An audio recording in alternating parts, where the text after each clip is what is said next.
The subject for the morning has been an object of considerable controversy. And back in the old medieval periods, there were very elaborate works dealing with magic. Magic, sometimes uncertain, often unsavory in those days. Dark circles at the crossroads, haunts, various forms of black magic. All these finally gathered together under the general term of the astral light. The word itself, of course, is a perfectly innocent word. It really means essentially the effects of the stars, the convergence of star energies upon the atmosphere of the earth. We have a feeling of what they do when they affect us by astrology and by weather and by numerous meteorological reports. We are informed, at least in part, of starry influences. But the effect of these influences upon the Earth's subtle atmospheres became the basis of an elaborate structure in magical thinking. First of all, we have to follow the general pattern of antiquity in the discussion of the planet itself. We think of the planet Earth as merely as a son of balls surrounded by some atmosphere and floating in a great sea of space. This is not the way the ancients looked at it. They considered the planet to be based upon the same general pattern as the human being himself. Man has a physical body and he has invisible principles operating through it. To the ancients, the earth had invisible principles. The earth was not merely a lump.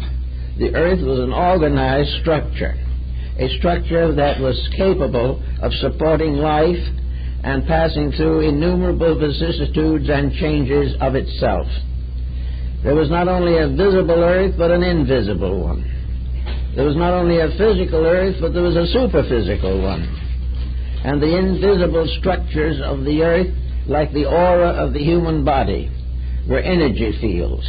And these energy fields were involved in the evolution of everything that exists in nature. All the kingdoms of life are nourished by the energies from appropriate levels of the energy fields. A large part of magnetic healing is a result of energies being directed either by human consciousness or by various medicinal substances which carry these energies. Therefore, the whole planet is a vast organism, a tremendous, vital, dynamic structure, of which we in our daily living see only the outside and the surface.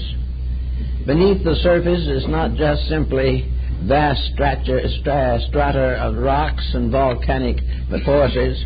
The invisible part of the earth is a tremendous being, for as the ancients put it, the earth is alive. The earth is a living thing. It is not simply a body or an object. Everything that exists in some way or other is alive. There is no death in space, but constant transformation. So the earth itself was a being, and in the mythology of the ancients they had appropriate deities to symbolize not only the earth but all of the separate parts of the earth's structure. The earth has its own mind, its own emotions, its own vitality. It not only is able to support life, but it is able to direct life. It not only brings us all the different forms of energy and life which we know in daily living, but it is behind this a conscious, rational power. Now, most people today, of course, don't believe this. Science has taken the attitude that man had the mind and the rest of nature was in existence only for man to tamper with. But this is not the way antiquity viewed it. The ancients were convinced that there was a tremendous vital power behind the physical form. Researches on the magnetic field of the human being have justified the realization that man also is both visible and invisible. The invisible part of man is sidereal. It is an energy field. It has its own memory. It has its own records. It has its own morality and ethics. And when a human being with his mind transgresses the ethics of the magnetic field, he gets sick. Because everything in nature is constantly laboring towards an equilibrium which will keep things as nearly in order as possible. So we look at the earth now as a kind of world with many levels. The Egyptians did the same thing. In the old tombs there are still old diagrams showing the levels of the planet and of the solar system and of all the invisible beings that dwell therein. The Tibetans and Buddhists had the 7 heavens, and so did the Christians in the Apocalypse. All of these mysteries are now counted as merely aberrations. Well, some of them probably are aberrations, but what is an aberration? What is it that causes the individual to create fantasy? What is it that causes him to emotionalize every fact of his living? There has to be an emotional energy or he cannot do it. There has to be a mental energy or he cannot think. There has to be a vital energy or the body could not be repaired in case of sickness, and the growth of the child would be impossible. So everywhere there is life behind the scenes. Now, as soon as man began to recognize the possibility of life behind the scenes, he wanted to look at it, to find out about it, to do something with it. He was not content simply to live in a mystery. So he went to work, but unfortunately he was not well equipped for the job. The energies which he was seeking to understand were also in himself, but he had never done anything with them in himself. He had never attempted to organize his own life and bring it in harmony with the universal purpose. He was determined to take this universal purpose and force it into harmony with his own purposes. So there was a conflict here, and out of this conflict, magic was one of the byproducts. It was one of the experimental structures in which the individual was attempting to understand the energies around him, moving through him, and variously conditioning him. Among other things, he discovered that his mind could control not only visible and physical thoughts, but invisible thoughts. The mind of the individual could create thoughts. And where are thoughts? What are they? How are they born? Do they live? How do they die? Here is something that we pass over. We don't even try to explain these things. We say we had an idea one morning. Where did it come from? Was it any good? How do we know that it came from us? Did we borrow it from somebody else? And is this idea useful or useless? Is it constructive or perverse? Is it helping something or hurting something? These problems we have no way of estimating except through the old esoteric doctrines that have descended to us from minds such as Paracelsus and Pythagoras. The ancients definitely believed that the individual had a field of energy around him which could and did affect his life, that he also could poison this field with his own thinking, that he could destroy himself, and that phenomena such as drug addiction and alcoholism are aspects of the perversion of energies, that they are the sickening of the field of the imagination that surrounds the body. So we have a problem that goes back to the dawn of time as to what is imagination, how does it work, and is there a solid structure there, and how can we direct it, or how does it direct us? All this was part of ceremonial magic, became involved in the Kabbalah, and has more lately taken its place in metaphysical psychology. All of these elements, therefore, must be brought down to some level where we can use them, where we can find out what they're doing to us or what we are doing to them. At the present moment, the astral light is largely the product of what we have done to it. This field is a kind of field of the ghost world. It is the field of the invisible, but in a sense bound to the visible form of life. The Egyptians knew this ghost or phantom world. They also equated it with sleep and dreams, and believed in many cases, and perhaps correctly, that the dream life of the individual is not a mere fantasy. It is a fantasizing of something else. Anyway, we find in modern thinking there has come out of it all a kind of concept of magic. The magic of accomplishing certain purposes by dramatic intensities of the will. With magic also has come an absolutely necessary correlative, and that is ritual. Now, the Indian on the reservation here in the Southwest is a good example of a primitive magic lingering on through time. An Indian finds a little pebble. It is a nice little pebble. He puts it away to keep, but the pebble is still a pebble. But later he finds another pebble, which he likes, and he puts it side by side with the first one. He likes the combination, so he ties a thread around it and put a feather in one end, and it isn't two little rocks anymore. It is now a fetish. Now, a fetish is something that has magic power, a combination of things that is not ordinary. Things in their ordinary states are not fetishes, but when they are put into an extraordinary relationship with themselves or each other, then they gain magical influence. And the two little stones that would have done nothing in their natural state suddenly may have the power of life and death in the mind of the Indian who has created a fetish from them. This is another aspect of the same thing as the so-called ghost and dance and mask rites of ancient peoples. We have an exhibit in the library here now of the sacred masks of the Southwest American Indians. The Indian is perfectly aware of the fact that the mask is made by himself. He is perfectly aware of the fact that when he is wearing it, he is still himself. But when he combines the mask with himself, something happens. While he is wearing this mask, the astral light has stepped into his consciousness. Magic. He is no longer simply a member of the tribe. He is now some kind of a strange being conjured up by sorcery, conjured up by imagination, by ritual, rite, and symbol.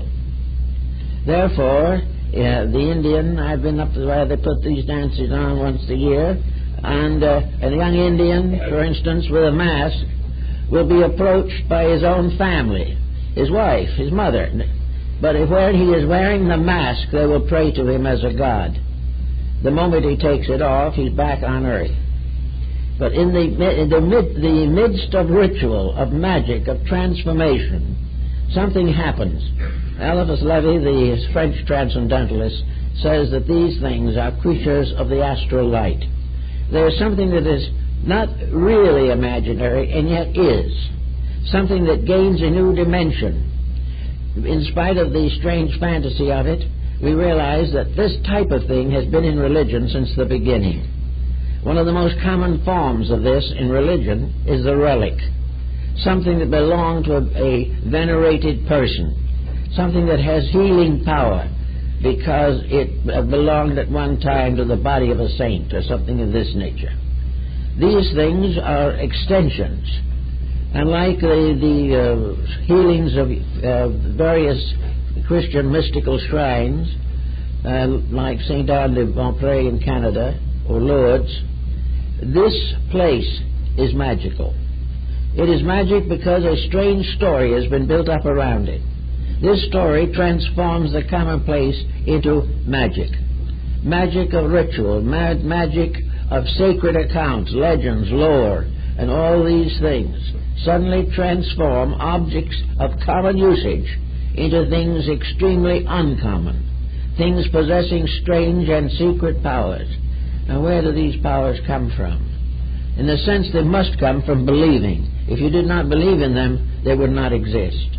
But what is it in the person that by believing can change his entire life?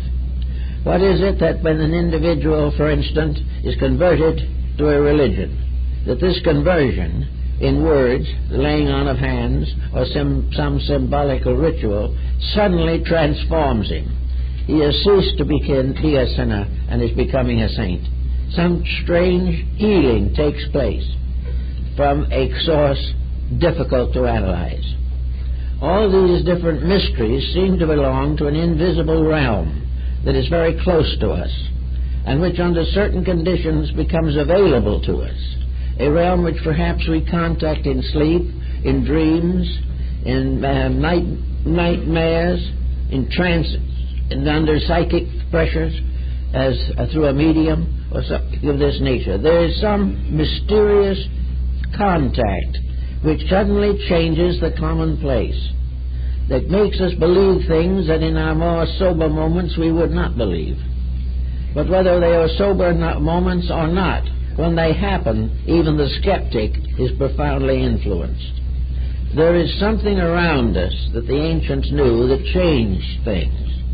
And this probably came originally from the belief that the spirits of the ancestors remained close, and that the old tribal chief who had passed on still guarded his tribe. He also got unhappy if the tribe broke the rules. If they did something they shouldn't do, the old spirit haunts them, and they have to placate it by making offerings, prayers, ceremonies, and doing various things to counteract the disfavor that has arisen between themselves and their patron deities. So all the great pantheon of deities propitiated by rites and ceremonies and rituals this is all very hard to explain, but beyond it all, and in spite of our uncertainties, it works. Something happens. And it is this something that happens that has been the subject of most ceremonial magic. That the commonplace under uncommon circumstances gains a new dimension of power, and that this power is available, that this power does operate, and that this power can profoundly influence the individual. Now there comes another point in this, that to determine the degree of the power and to determine the way or means of the influence. To begin with, the influence rises from believing. Believing is something which leaves a person open to the unfamiliar and also makes possible the miracle. Without believing, the miracle is virtually impossible. But with believing, faith, and trust, with belief that it is possible, miracles of incredible proportions have occurred. There is no doubt in the world that there is a means or power by which the individual can attract certain forces or circumstances out of the strange mystery of the inner worlds which he inhabits. So we have to come now to the consideration of this structure of magic and how it really came into existence. I think we must first of all determine that behind the physical world there is a world of energies, and that these energies are stratified.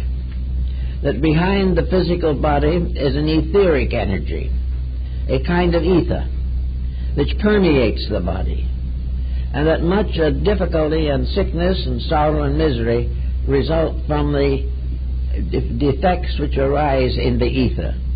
The etheric body is attached to the physical body, largely in the area of the spleen, and the physical body is constantly energized from a certain definite structure.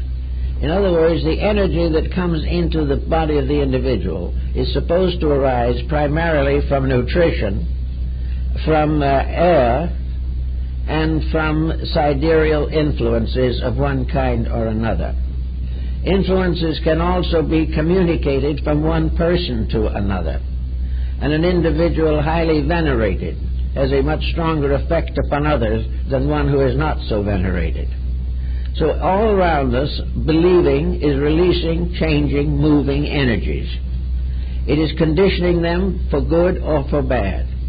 It is conditioning the bad conscience to face the probabilities of punishment.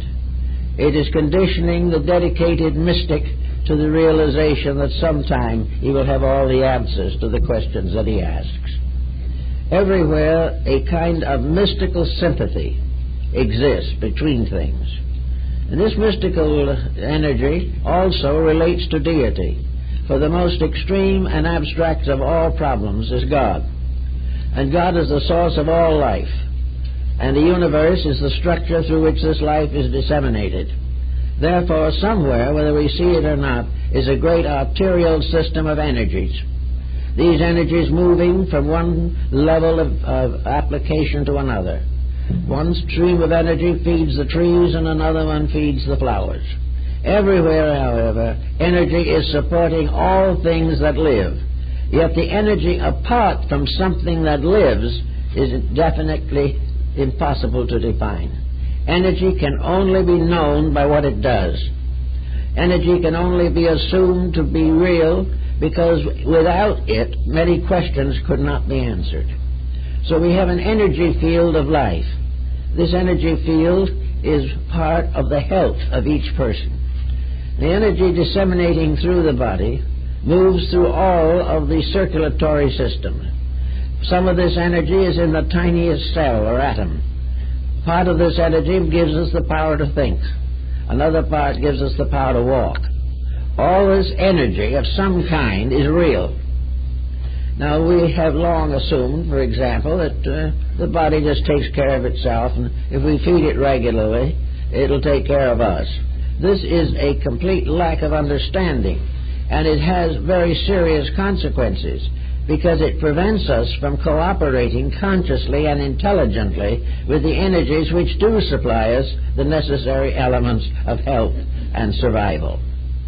Therefore, somewhere in this pattern, there is an energy, a sea of it, a great ocean of it, which, like air itself, which may be its principal carrier, that fills all of these vacancies of space, exists in every creature, shares its reality and its power with the horse and the tiniest insect. Everything is supported and is alive because of a life principle in it. And this life principle is not sustained by food. It is not sustained by exercise. But its condition and its ability to function is largely influenced by the conduct of the creature that it inhabits. That this energy is universal, not only in its dissemination, but in the infinite variation and variety of modes and forms. Therefore, it is indeed a kind of protean life that takes any appearance that exists. It can be found in the anthill or it can be found in the elephant. Everything that lives off of this energy, and in everything this energy is exactly adapted to the needs of that thing. The answer seems to be that in one way or another the energy is what fashioned that thing in the beginning, because every physical visible force is merely a manifestation of one of these great invisible streams of energy that functions in space. So if we start looking into this, we begin to say how the ancients could have imagined and did imagine that this world that we don't see, the world in which we are constantly pouring things and having them poured back at us out of this strange atmosphere. One of the most common problems, of course, is imagination. Is there anything that a human being can imagine that could not exist? This has been a great question. Is imagination capable of creating life or creating things? Or is it merely a transformer? Is it merely a way in which energy of another type is steered or conditioned into a pattern we have created with our own thinking? I think in fantasy we have this fairly well figured. We find healers, and spiritual healing is distinctly a possibility. We find that magnetic healing is accomplished by opening up the locked areas of distribution of energy through the body. All death in form is the result of obstruction. Energy breaks up obstruction. If energy fails, obstruction takes over. So healing of various kinds of a religious nature certainly does exist. Now, of course, the moment you say that, you place yourself in the problem of magic. If you study this and you realize that you have been to a healer of good reputation and that you have had constructive results, the question now remains is, why and how did you get these results?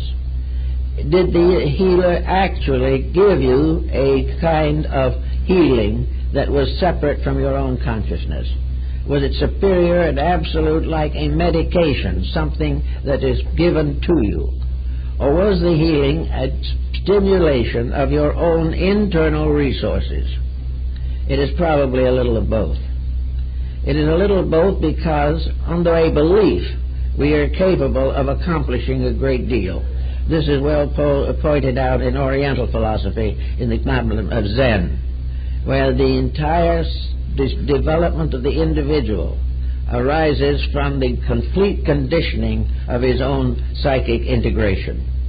Now, if it is the individual who is healing himself, then he is healing himself by releasing energy. He has broken up an obstruction. Now, if we go up to another level of energy, we can take mental energy. An individual who has a new idea or learns something will have the power to break up the obstruction of a previous error. If he discovers he was wrong in something, and by discovery gets a remedy, then he breaks up the error pattern in himself. And how did the error pattern get into him? It came because he himself put it there through an erroneous attitude, or by believing something that was not true. So the correction and the ailment are tied together by one great factor alone, and that is energy. Energy which permits all changes and transformations to occur.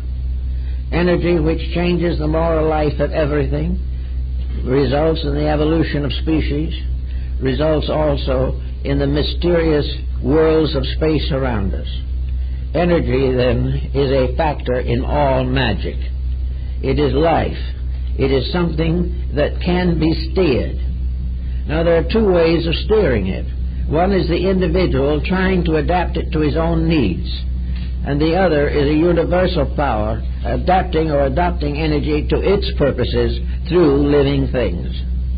Therefore, there is an energy that arises directly from deity, and there is an energy that arises from deity but is distributed through forms including the human being. And this is represented in the ancient formula by the fact that there are rays that go directly from the sun to the earth and from the earth into man.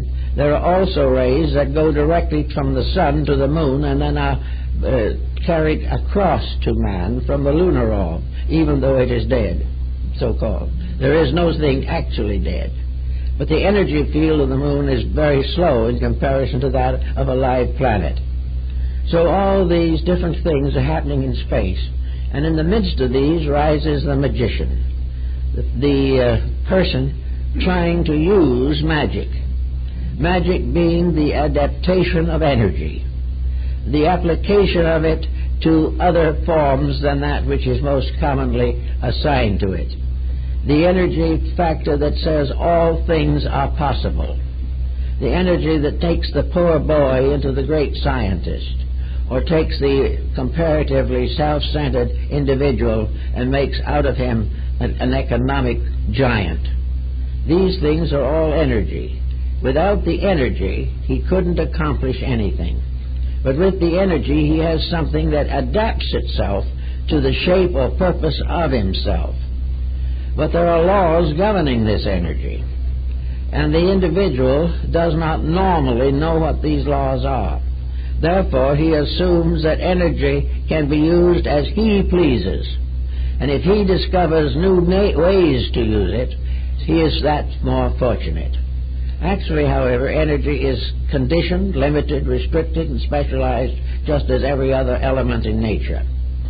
So the individual who uses energy for magical means came finally to become considered under two headings: ceremonial or divine magic, and negative or black magic.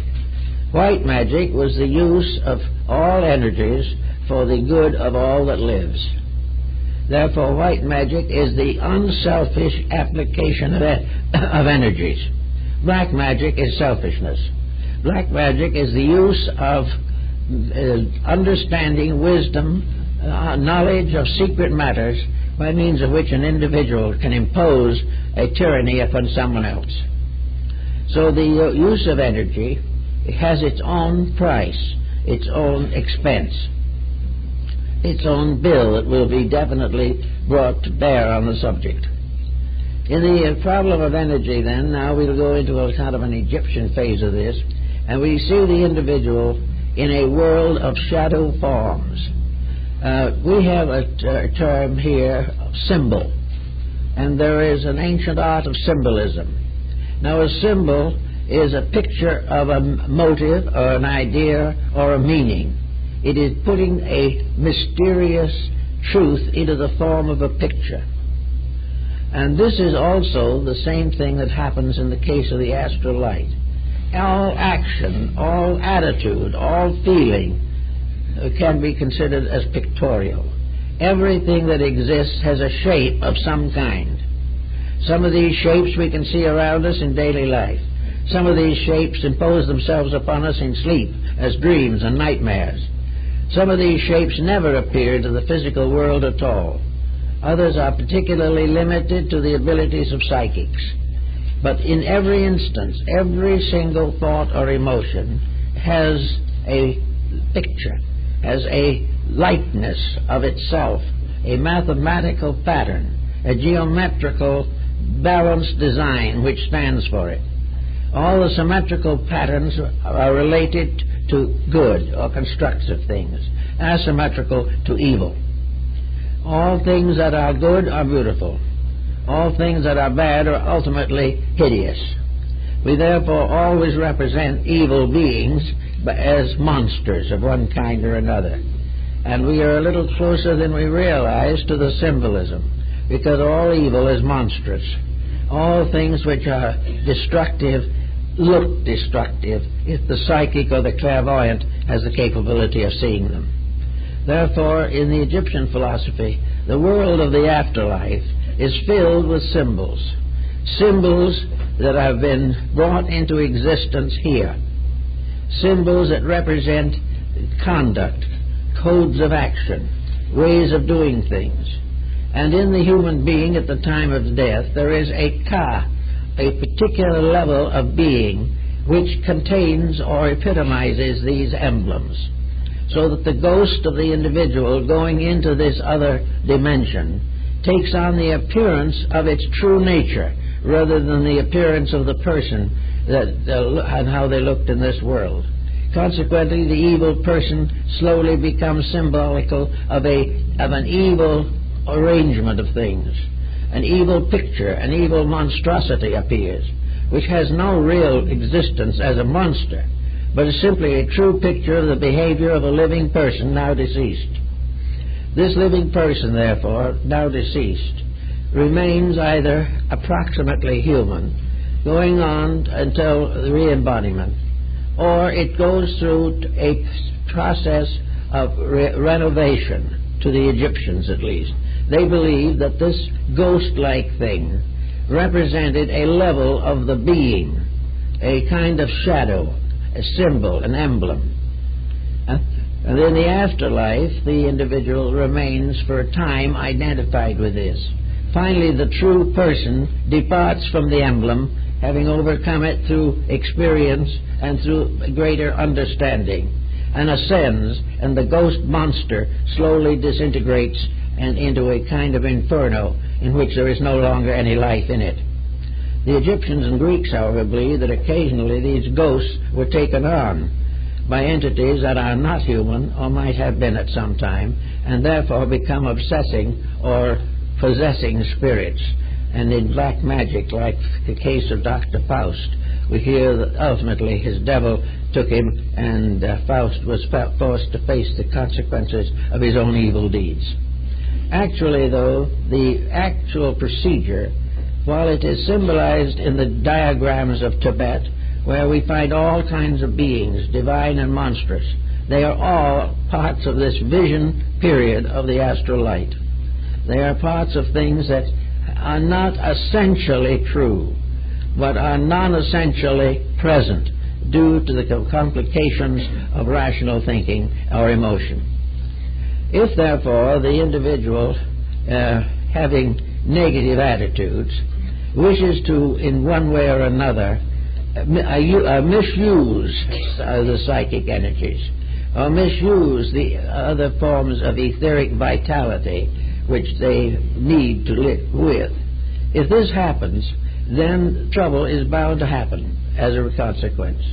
There has to be a negative reaction, and this we find where in Europe there's museums, there are numbers of pacts signed between human beings and demons.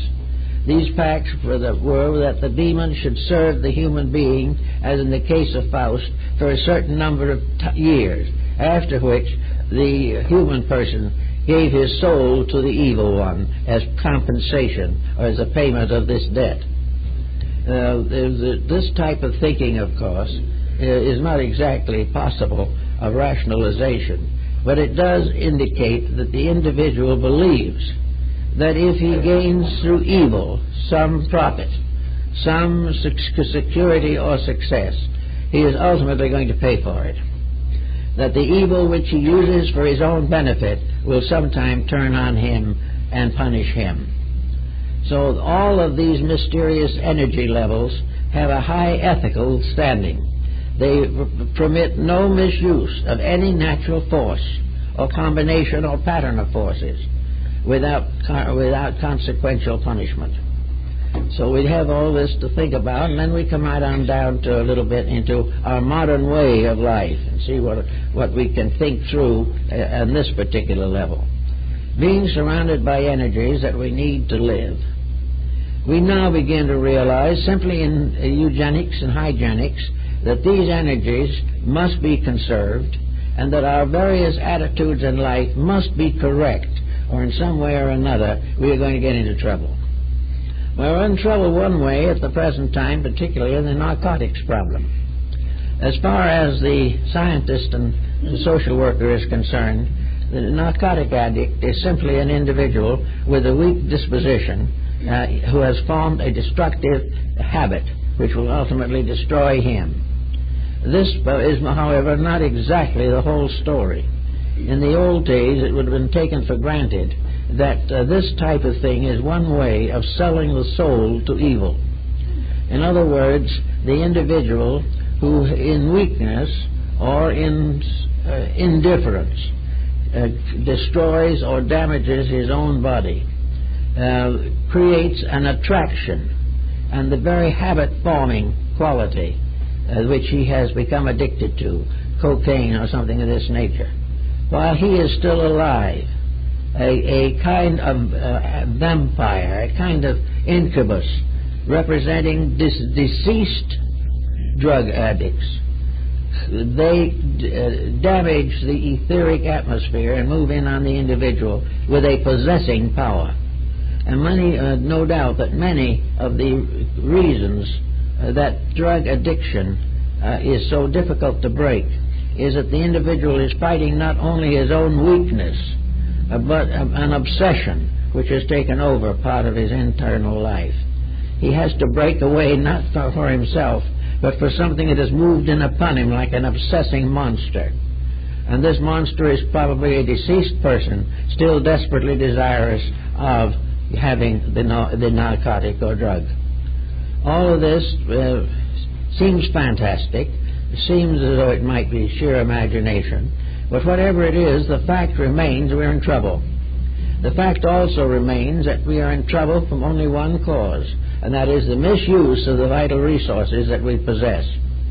We are in trouble because we believe things that are not true.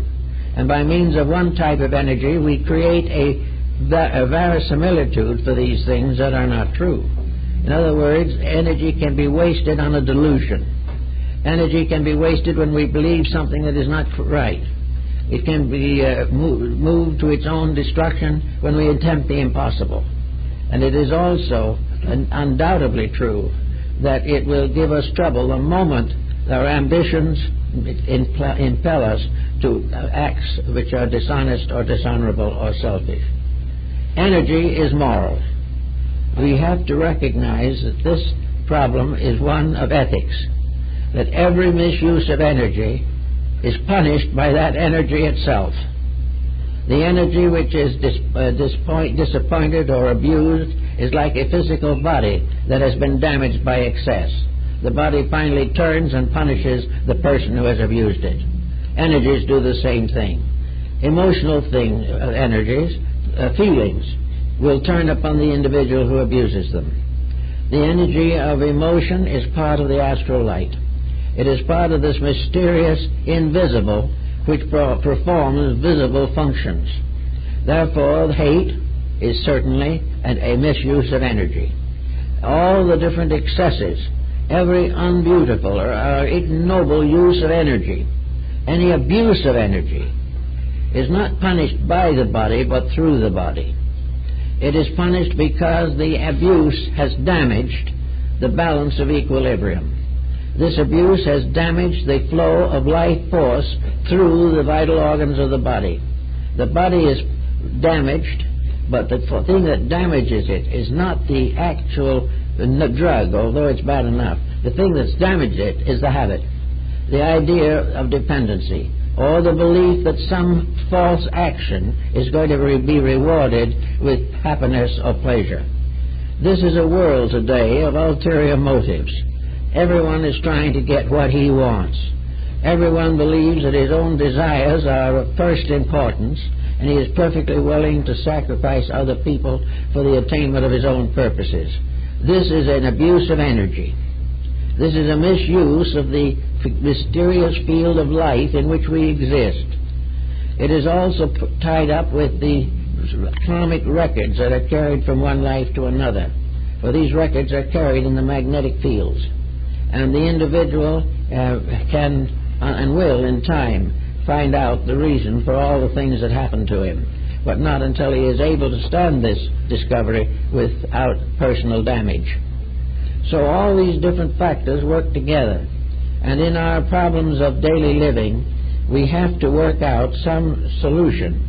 And in religion we have to be particularly careful, because religion was involved in magic from the beginning, and religion is still to a great degree involved in the mysteries of the astral light. Miracles are spiritual experiences supported by psychic energies. They are perfectly legitimate if they occur, but they will not permanently occur unless they are merited. The individual who deserves a certain mysterious and miraculous occurrence may have it, but a person who does not deserve it, even if they have something that appears to be it, will be damaged rather than helped. So it's very important in religion to think through this problem of the astral light. The astral light contacts us as a substance to be used or abused, to be formed or transformed into the problems and solutions of daily existence. Essentially, one point: ethics. The religions of the world are nearly all in trouble today. They are in trouble because they have gradually sacrificed their ethics. They have gradually made a program of expansion and conversion, and have done everything possible to gain political power. All of this is contrary to the purposes of religion. The purpose of religion is to help the individual to orient constructively with both the visible and the invisible worlds in which he functions. Religion has to do, therefore, with creating a power in man, a kind of shining armor which prohibits the entry of negative factors. The individual who wishes to compromise is going to be lost very quickly. He can say, I'll just do this little thing once, no one cares, but that once becomes twice, and after a while the entire psychic life is demoralized. Also, we know that behind all of this is a great damage in the astral light of the planet.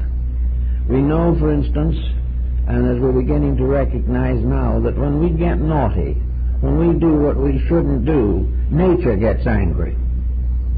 And we are having today a combination of circumstances that should give us cause for a great deal of consideration.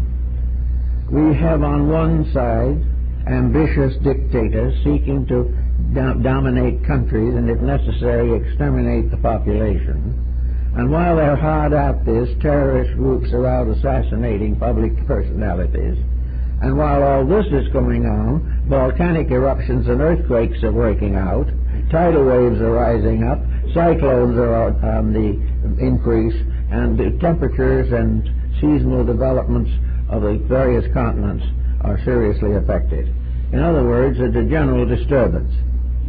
The story of earthquakes and moral difficulties are very closely linked.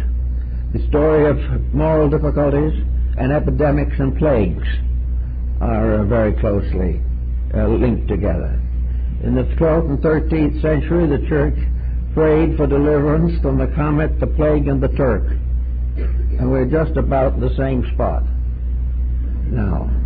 We're having trouble with the Turk. We're having trouble with epidemics and ailments we know no cure for. We're endangered by natural phenomena. Everything that is happening is an indication that physical unrest, physical dissonance will result in a complete imbalance of natural processes. We cannot abuse nature any more than we can abuse each other with impunity. We cannot pollute the atmosphere and have it not polluted. We cannot do things that we shouldn't do and then expect to get away with it. But we are living in a kind of a hollow globe of energy, a tremendous, luminous, fluorescent energy.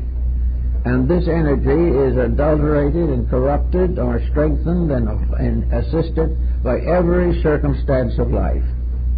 We know definitely that the present situation must be solved. We know also that it cannot be solved unless people stop doing the things that cause it. The possibility of passing a law saying that as we sow we will not reap is just not possible.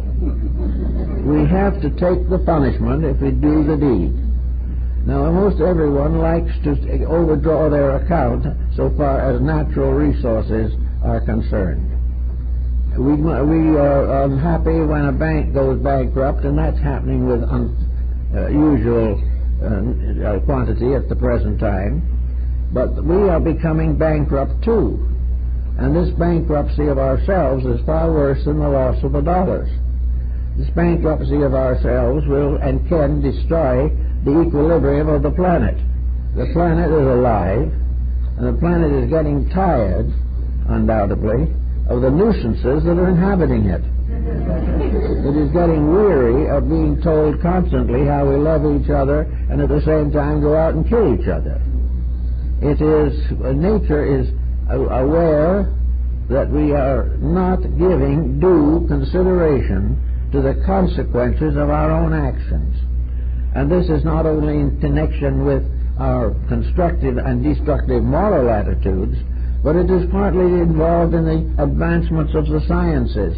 In anything in which there are major changes in environment, there must be appropriate improvements of character or something goes wrong. Now, what goes wrong is this imbalance of energy. And it can well be that we are worried about the contamination of our drinking water.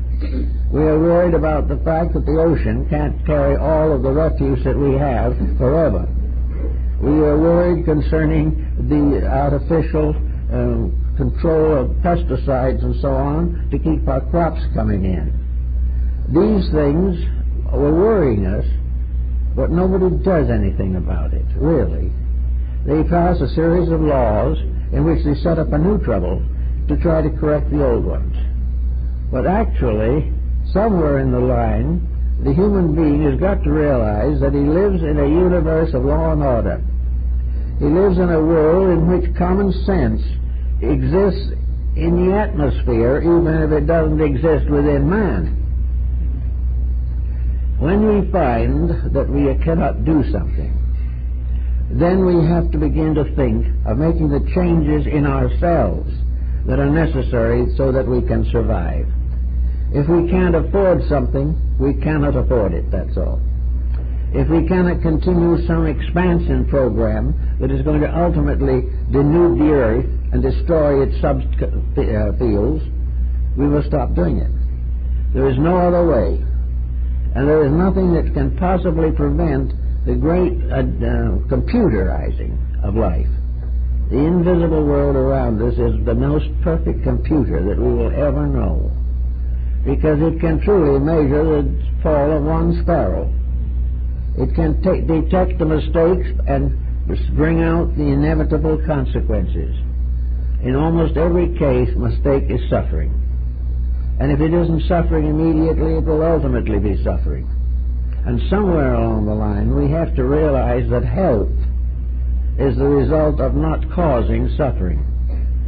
That health means that we have to bear witness to this universe of energies, which is perfectly balanced, in which everything necessary for existence is available, but cannot necessarily be sold on a basis of so much per share. It is something in which we have to keep the rules, and then the rules will keep us. In our own personal life, we get a whole group of psychic fantasies today that are close to the borderline of the past. We don't want to be considered superstitious like our remote ancestors. We don't want to consider our modern civilization as depending upon witch doctors for survival. But what we do feel constantly is the belief or feeling that in some way we can neutralize universal law by an attitude, that we can find some magic to cure the mistakes that we make, that we do not even have to repent them.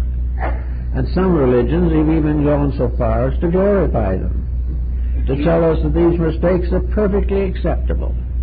The atheists, on the other hand, are a negative factor because they not only deny the mistake, but they deny the universal intelligence that is behind the problem. The atheist can never solve anything.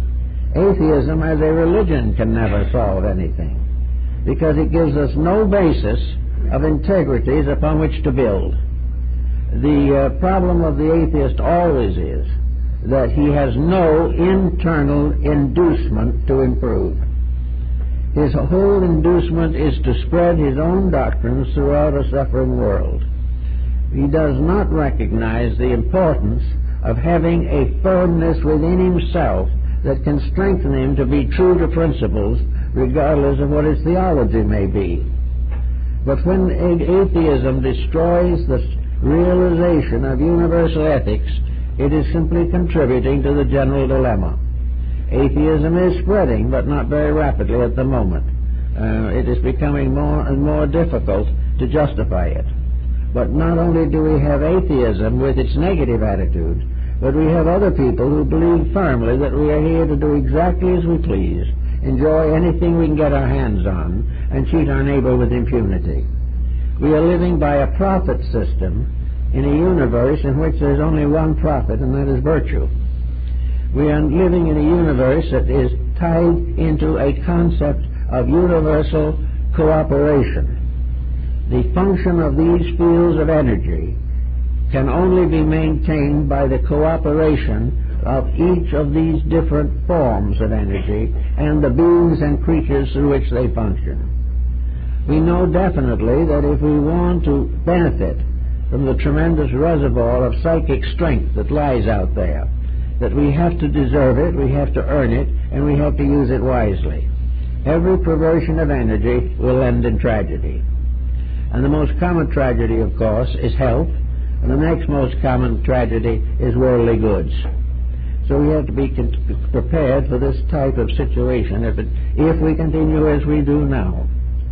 Now, we have these ancient pictures. I know many of the great artists of the Middle Ages, the Renaissance masters, of demons of all kinds, St. Anthony being tempted, the evil one peeking over the shoulder of the would-be saint. All of these things, the evil one in this case represents the ruler over the power of this and world of deceit. And this is the negative psychic life of the individual himself. In each person there is a redeemer and a destroyer. In each of us there is a transformation upward or a degeneration downward. And the degeneration is in the keeping of this evil spirit, which is simply the embodiment of a symbolism. Our advancement forward is in the keeping of a good and kindly spirit, which is going to bring us finally to the fulfillment of our natural destiny. So all these evil things, this world of demons that has been preserved for us, these obsessing problems that we still have. In working over the years, I've had to work with many people who were profoundly convinced that medieval sorcery was working on them today, that they are suffering definitely from the black magic of those around them. The evil spirits are moving in on them. And, of course, these folks are under the fantasy of the astral light. They are under the fantasy that makes anything you believe the truth. And that we believe wrongly, we've got to correct it. Now, when a person has the wrong beliefs and gets into these troubles, what do they do? Well, you can go to them and you can talk with them and you can reason with them, and in many instances you can do some good. But in a great many other instances you can do nothing. The individual is far more certain of his own aberration than any possible solution. He has had this suffering himself, and therefore the opinion of another person is worthless. He has seen these evil spirits in his sleep, therefore who denies them is a fool. The individual who is in serious trouble has built a certainty about his trouble. He is so sure of it, so completely wrapped up in it, that no one can reach him. No one can tell him that it's his own hallucination. No one can tell him that the demons that bother him are the results of his own misuses of energy or his own misinterpretation of the happenings of living. The individual who has gradually developed a neurosis is only one step from being a black magician. Another individual who is in hysteria is already close to the magic of the astral light. These things are moods, they are conditions, they are factors that the individual himself builds up. This building up also builds up this field of energy which we are all in. The various mistakes of the whole of humanity do create in the magical energy fields a stratum of difficulty. In other words, just as surely as physical refuse can poison the planet, so psychological refuse can poison the astral light, can poison the metaphysical field of energy. If we keep on feeding delusion, it will grow and become stronger. Physically, it will gain more converts, and esoterically, it will corrupt the substance from which imagination must be built. Now, imagination as a constructive force is a very beautiful thing. Imagination has given us great art and great music. It has given us some of the noblest lives the world has ever known.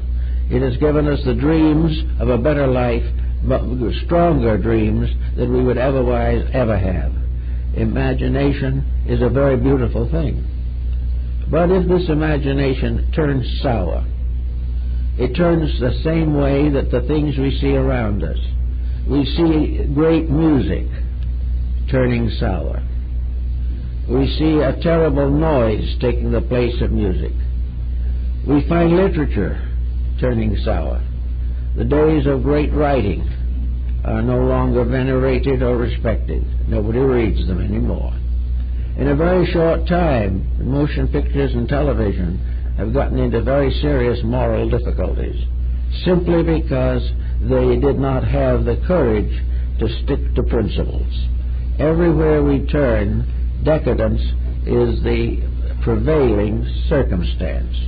And this decadence represents a kind of infection. It is something that not only we gain through contact physically, but the energy fields that supply the life upon which we must live are also depleted. The energy fields not giving us the proper supply of constructive energy, we begin to be sick, we get tired, we get worried, We find more and more justification in fear. And all these things represent finally a vast chemistry, a great negative alchemy that is affecting all of us and affecting the world in which we live. Now, we can't necessarily go out and force a change in the astral light. It is said that after the crucifixion that Christ descended into limbo to liberate the lost souls. This was a part of the idea of the ministry, that he could cleanse or harrow Hades. And this was part of the doctrine also in the Orient, where the Buddhas went down into the underworld to redeem the lost or tired or broken ones. Now, this does not mean that either Christianity or Buddhism or any other religion actually believed in hell. There is no conscious religion that's worth anything that believes in ultimate damnation. There must always be a redemption of some kind. But this damnation that we're worrying about is not something that we have to regard as an eternal hell. It is something which we must regard as a level of misuse, a misunderstanding, abuse of powers and privileges, that we have gradually weakened our own integrities, and if there is an evil world, it's right here, not where we go. We cannot go, as Plato pointed out, to anything much worse than we have here. And the idea that the solution lies in escaping from here is no good, because wherever we go, we take ourselves with us. And it is the self we take with us that is the greatest cause of our annoyance. It is the greatest cause of our distress and misery. Consequently, we have to get to work and more or less use fantasy, use imagination for great good. We have seen the wonderful poems of the mystics. We have seen the beautiful scriptures that have been given to us by all the nations of the world. We see the magnificent architecture. We see the tremendous beauty of the garden that has been given proper and due care. We find the glory and wisdom of the good person who has lived well in the fulfillment of duty, responsibility, and dedication. All these things are part of fantasy, part of imagination, but they are what Jack London called dreaming true. They are the thing that proves that the fantasy is really an anticipation of the fact that everything that we hope for can come. Everything we believe to be right will triumph. But at the same time, we must do what we can to get away from contributing to the attitudes that make us sick. And one of the good answers to this is that we must get over the idea that we can correct any condition we do not like unless we cannot correct it unless we outgrow it. That has to be solved. We cannot walk out on our crimes, sins, and misdemeanors. We can take them to the grave, but they will not end there. We must definitely take hold of the great concept of the ethical universe, which energies for every particular purpose. Not long ago, I read a little article about Zen and Buddhism, and in it was something I'm going to do something with some of these days, if I last that long, and that is the fact that snow was crying when it melted. Now, this is a kind of a strange thought out of context, but to the idea it is, even snow is a being. Everything is a reality of some kind. Everything that we abuse is a reality that weeps. Everything we do well is a reality that rejoices. Every single thought we have has some relation to being. Hope is a being as well as a word. Hate is a being. These things become internal monsters or good spirits, depending on themselves. But everywhere there has to be this realization of the tremendous potential of being the thing we need to be. We must gradually awaken to the fact that this universe is essentially beautiful, that the Garden of Eden is still here, that all of the nobility of existence awaits release. And fantasy, the constructive fantasy, is the individual dreaming of a better world and building a foundation under the dream. Dreams come through to lead us to new certainties. Nightmares do the same. And they both use the same kind of energy, but it is differentiated by the organism through which it passes. The hater uses more energy to hate, the lover more energy to love. The proper use of the energy resources is the cleansing of the Aegean stable in the labors of Hercules. It is also the symbol, always, of the redemption of lost souls. The lost souls are ourselves, but also the lost souls are the beauties that we have corrupted. The lost soul is harmony that we have tamed into inharmony. The lost soul is joy which remained turned into grief. The lost soul is hope which we have transformed into fear. They are all uses of the same great energy powers. They are the same uses that we have to make in terms of our internal lives. In external, we have to plant farming, we have to get crops, we have to find various ways of feeding the world as we try to do. These are the physical things.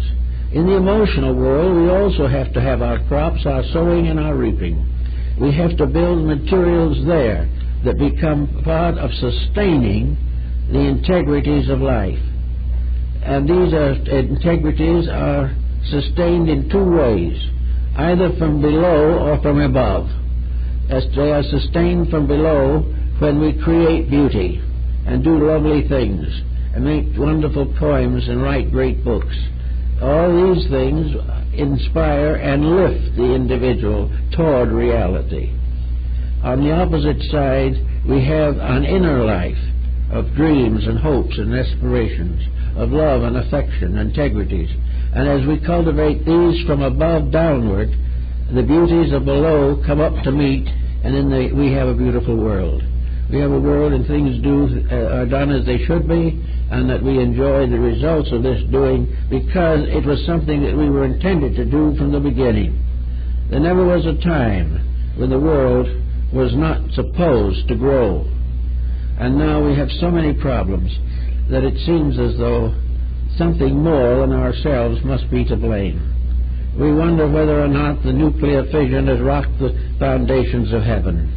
It hasn't, but it is going to rock the foundations of misuse of knowledge. We have 2 and 3 great abuses that we have to watch for.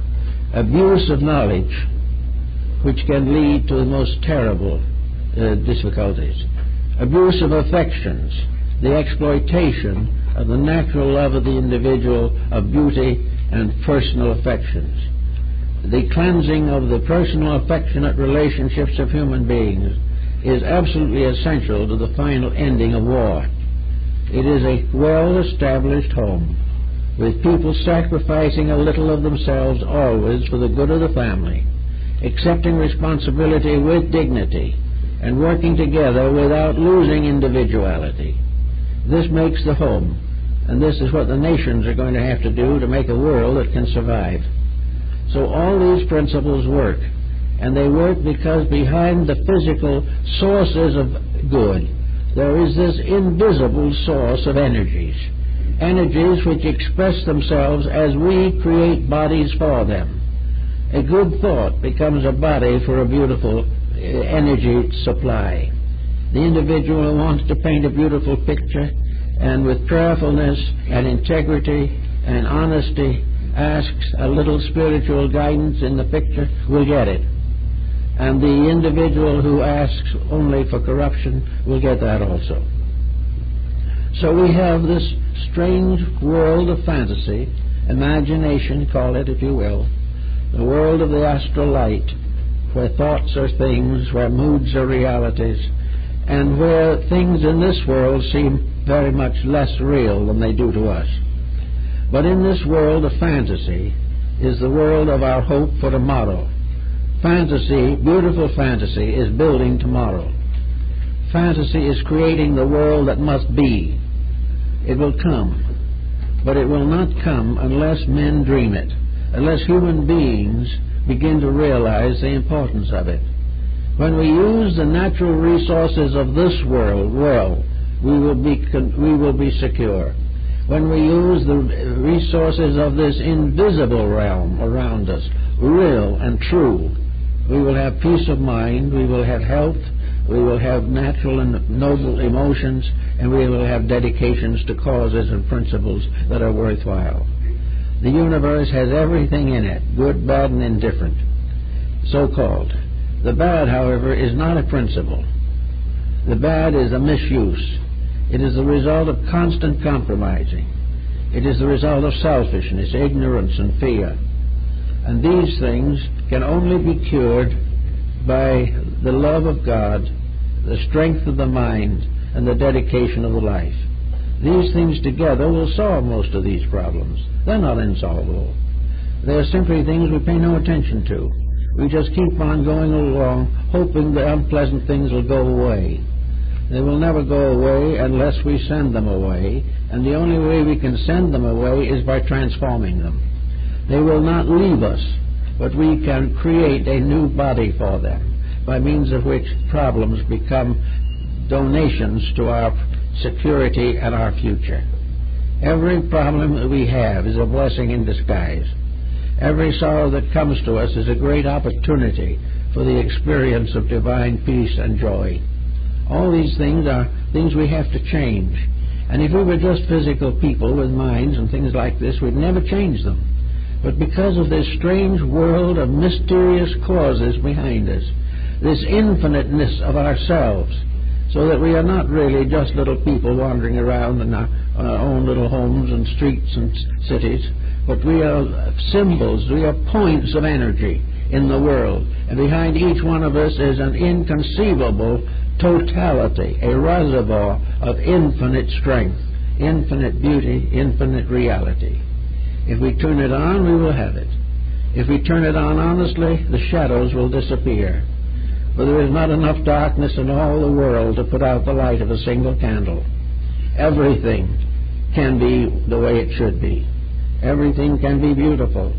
Everything can be fulfilled. Because the fulfillment, the energy is there. Heaven is not somewhere off in space. Heaven is in the upper realms of ourselves and our world. Heaven is where we make the right decisions and are glad. And having made these decisions, we cooperate with the earth to preserve it and to help it to serve us as wisely as it should. The astral light, then, is not just a place where you turn on a ritual, make a circle somewhere on a crossroad, and invoke demons, and try to protect yourself by putting yourself in a circle so the demon cannot get to you, but it can get to someone else. All of this is superstition belonging to the past. Anyone who favors it can favor it and will have a reality from it, a fantasy that is not true, a fantasy which can curse and endanger the soul for many, many years, a fantasy that brings sorrow, misery, fear, disillusionment, discouragement. These are the fantasies that come from not dreaming true. Dreams are beautiful. The nightmares give us trouble. And the nightmare, as always, is the cause of something we ate that we shouldn't have eaten. And it is also caused by something we thought we shouldn't have thought, some emotion we should not have endured, or some belief that is doing us no good. So we have to correct these things. But the interesting point is the energy. The nightmare has to have energy. The nightmares can be so real that it is more immediate than anything that happens in daylight. The dream can be so real. In a dream we can travel around the world. In a dream we can go to all the different nations, out into space. We can conquer where the great scientific progresses of man can never go. The dreams are tremendous realities, and yet they are merely the stuff of fantasy. But they are great fantasy. They are the representation of what everything can be. The dream is a reality that hasn't come through yet, if it's a good dream. If it is a nightmare, it is an unreality that we are clinging to. Whichever way it is, we are all dependent upon one great energy. Call it God, call it nature, call it life, call it reality or being, but it is one great energy. And the future of the world and the future of ourselves depends entirely upon the use of this energy. To the ancients who did not know what to call it or how to use it, really, they called it the astral light. It was the light and stars and spirits of space that were hovering over the earth, near it. They were the strange entrances and exits of principles, dreams, hopes, aspirations, inventions. They were the great differences, the infant born into this world, coming from there to here, the aged person departing, going from here to there, but both here and there, always part of one tremendous field of life, a field of life that is not only one great energy, but infinitely diversified, so that every thing that exists, every grain of sand has its place in the plan of things. And as this is so physically, it is also so mentally and emotionally. Therefore, the cultivation of our hearts and minds, the regeneration of our attitudes, the increase of faith, all these things have to start with a dream or with a fantasy. But if the fantasy is true, experience builds a solid foundation under it. If the fantasy is not true, it will fade away and leave us disillusioned. But the greatest dreams we have are the true dreams, and the true dreams are the ones which will never fail. So in one way or another, we live in this world of dreams, of drifts, of shadows, but we also have within ourselves the power to use all of the resources of life. Within our own natures have been placed little seeds which can possibly unfold to become worlds. Each human being is a universe in the making. Every human being is an infinite being, forever and forever. But this infinite being is forever growing and unfolding. As it grows, joy and wisdom increase. As it stubbornly clings to its mistakes, it has heartaches. But either heartaches or joys, the end is inevitable. We're going to accomplish what is necessary. And when we do that, the invisible world will become a beautiful blanket to protect us, and a wonderful light and a wonderful artistry, and we will see the whole universe as a magnificent creation of infinite wisdom and infinite love. As we get to this, our own little problems fade away, and the energies with which we are endowed are the energies by which these dreams can be made to come true, and they are also the fields of energies where these dreams were born. And altogether it makes a rather nice little package when we get around to it. Thank you.